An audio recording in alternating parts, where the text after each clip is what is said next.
안녕하세요. 오늘은 웹디자인 기능사 시험을 메뉴 내비게이션을 어떻게 정리하느냐에 따라서 유형 분석을 한번 해볼 거예요.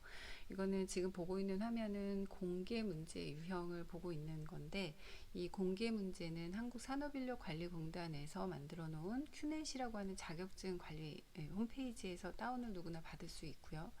거기서 다운받은 그 공개 문제 유형을 가지고 보는데, 이 공개 문제 유형을 보게 되면 메뉴 내비게이션의 모양에 따라서 웹디자인 기능사 시험의 유형이 분리가 돼요. 이 메뉴 내비게이션의 종류는 크게 보면 가로, 왼쪽에 보는 화면처럼 가로 유형, 오른쪽에 보는 것처럼 세로 유형이 있고요. 가로 메뉴 내비게이션이 또 어떻게 분리가 되는지를 총 세 가지로 나눠서 볼 거고요. 오른쪽에 보는 것처럼 세로 메뉴 내비게이션은 어떻게 나누는지를 한 두 가지 정도의 형태로 나눠서 분리를 해볼 거예요.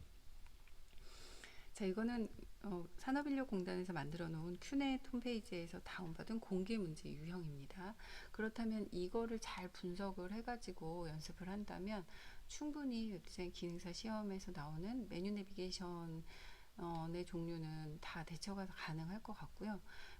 기능사 시험뿐만 아니라 웹디자인 혹은 웹퍼블리싱 영역에서, 실무 영역에서 이 정도의 메뉴 내비게이션이 구현이 가능하다 그러면 대부분의 메뉴 내비게이션은 모두 다 처리가 대응이 가능할 거라고 봐요.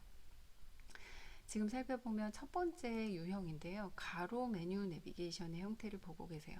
가로 메뉴 내비게이션 같은 경우는 오른쪽으로 이렇게 메뉴 내비게이션이 펼쳐지는 형태, 가로로 펼쳐지는 형태인데, 메인 메뉴 하나에서 서브 메뉴가 한 세트가 이렇게 내려오고 있죠. 메인 메뉴 하나에서 서브 메뉴 한 세트가 내려오는 유형, 요거를 첫 번째 유형으로 볼 거예요. 다른 문제 유형도 한번 살펴볼 건데, 얘하고 아주 유사하게 동일하게, 그죠? 동일한 형태로 이렇게 들어가는 세계의 미술 작품이라고 하는 과제명이 있는 유형도 보게 되면 가로 메뉴 내비게이션인데, 메뉴 내비게이션에서 이렇게 서브 메뉴가 한 세트가 내려오고 있죠.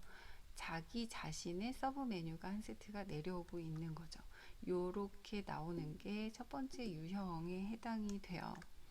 자, 그러면 두 번째 유형을 살펴보게 되면, 두 번째 유형 같은 경우에는 가로 메뉴인데, 가로 메뉴에서 어디에 마우스를 올리던 서브 메뉴가 모두 다 같이 몽땅 다 같이 내려오는 유형이에요. 이게 두 번째 유형이에요. 두 번째 유형이고, 다음 얘는 저스트 쇼핑몰이라는 과제명이죠. 다음 과제를 보게 되면 얘는 대한은행이라고 하는 과제명인데, 이것도 마찬가지로 가로 메뉴이고, 어디에 마우스를 올렸을 때든지 서브 메뉴가 다 같이 몽땅 내려오는 형태를 보여주고 있죠. 요게 이제 두 번째 메뉴 내비게이션의 형태로 볼 거예요. 자, 지금 여기서는 그린복지재단이라는 과제명이고, 여기에서는 메뉴 내비게이션이 가로로 정리되어 있어요. 가로로 정리되어 있는 메뉴 내비게이션에 마우스를 올리게 되면 서브 메뉴가 몽땅 다 같이 내려온다라는 점에서는 두 번째 유형하고 똑같지만, 왼쪽의 영역이 이렇게 전체를 다 차지하게 된다, 전체를 다 차지하면서 내려온다 라고 하는 거는 이제 다르죠. 영역의 차이가 있는 거예요. 그래서 세 번째 유형으로 분리를 해볼 거예요. 다음 문제도 보게 되면 유진건설이라고 하는 과제명으로 공개된 문제인데, 여기서도 메인 메뉴에 마우스를 올리게 되면 서브 메뉴가 다 같이 내려오는 형태를 볼 수가 있는 거죠. 자, 그래서 우리가 여기서도 대한투어라고 하는 과제명 문제 유형에서도 보게 되면 가로 메뉴 내비게이션이고, 서브 메뉴가 다 같이 몽땅 다 내려오고, 서브 메뉴 내비게이션의 영역은 전체를 다 차지하고 있다, 100% 영역을 다 차지하고 있다라는 부분에서 세 번째 유형으로 분리를 해봅니다. 자, 산업대학교 문제 유형도 한번 볼까요? 여기도 가로 메뉴 유형, 마우스 올렸을 때 서브 메뉴 몽땅 내려오고, 100% 영역에 맞춰서 쭉 같이 내려오던지 서서히 나타나던지 바로 나타나던지 이렇게 나오고 있다라고 본다면, 이제 가로 문제 유형의 세 번째 유형이라고 분류를 해볼 수 있을 것 같아요. 첫 번째, 처음에 봤던 강원천문대 사이트 첫 번째고요. 다음에 두 번째 세계미술작품, 두 번째가 아니구나, 첫 번째 유형이고요. 그다음에 저스트 쇼핑몰 두 번째 유형이죠. 가로 메뉴 다 같이 내려오는 형태, 대한은행 다 같이 내려오는 형태 두 번째 가로 유형이고요. 그린복지재단 이거는 다 같이 내려오는데 영역이 확대돼서 영역이 전체 영역으로 확대된 세 번째 유형, 유진건설, 그 다음에 대한투어 얘네들이 전부 다 같이 내려오는 형태를 보여주고 있는 거죠. 자, 이제 오른쪽을 좀 살펴보게 되면 오른쪽 같은 경우에는 지금 보고 있는 것처럼 이제 좌측에 메뉴 내비게이션이 정리가 되고 있어요. 좌측에 배치가 되어 있는데 여기는 과제명이 해운대 비축제이죠. 좌측에 배치가 되고 있고 메뉴 내비게이션이 세로로 아래 방향으로 떨어지는 메뉴 내비게이션이에요. 메인 메뉴에 마우스를 올렸을 때 서브 메뉴는 자기 자신 이 메인 메뉴의 바로 아래에 각각 내려오게 돼요. 첫 번째 메인 메뉴에 마우스를 올렸을 때는 첫 번째 메인 메뉴 바로 아래에 서브 메뉴가 내려오는 형태를 보이고 있고, 그 다음에 두 번째 마우스를 올렸을 때는 두 번째 메인 메뉴 바로 밑으로 서브 메뉴가 나와야 되겠죠. 이런 형태가 이제 첫 번째 세로 메뉴의 첫 번째 유형이라고 분류를 해볼 거예요.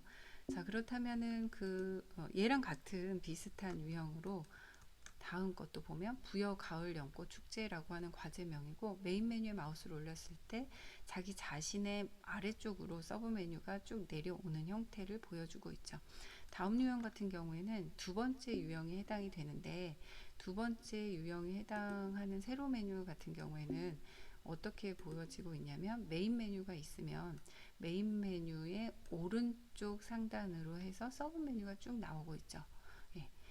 같은 자리에 계속해서 나오고 있어요. 같은 자리에. 이 자리에 서브 메뉴가 첫 번째 메인 메뉴에 마우스를 올렸을 때도 이 자리, 두 번째 메인 메뉴에 마우스를 올렸을 때도 서브 메뉴가 이 자리에서 나오고 있는 거예요. 세 번째 메인 메뉴에 마우스를 올렸을 때도 이 자리에서 서브 메뉴가 내려오거나 혹은 서서히 나타나거나 나타나는 형태를 보여지고 있는 거죠. 지금 다음 유형도 살펴보게 되면 벨리 페스티벌이라고 하는 요 유형도 살펴보게 되면 메인 메뉴가 세로로 나오고 있고요. 이 세로로 나오고 있는 메인 메뉴에서 어느 것에든 마우스를 올렸을 때 서브 메뉴 세트는 오른쪽으로 배치가 되고 있는 거예요. 자, 여기서 보면 가로 유형이든 세로 유형이든 메뉴 내비게이션에 마우스가 올려져 있는 상태에서는 모든 것들이 다 하이라이트가 처리가 되어 있어요. 여기서 얘기하는 하이라이트라고 하는 거는 배경색이 바뀌고 그리고 글씨 색이 변경되는 형식, 그거를 맞춰주면 돼요. 내비게이션의 유형은 크게 보면 가로, 세로 유형으로 볼 수가 있고 가로에서도 하나씩 내려오느냐, 개별로 내려오느냐, 몽땅 내려오느냐, 영역을 얼마나 차지하느냐, 이렇게 세 가지로 분류를 해서 볼 수가 있고요. 세로 유형 같은 경우에도 메뉴 내비게이션이 지금 여기 보는 것처럼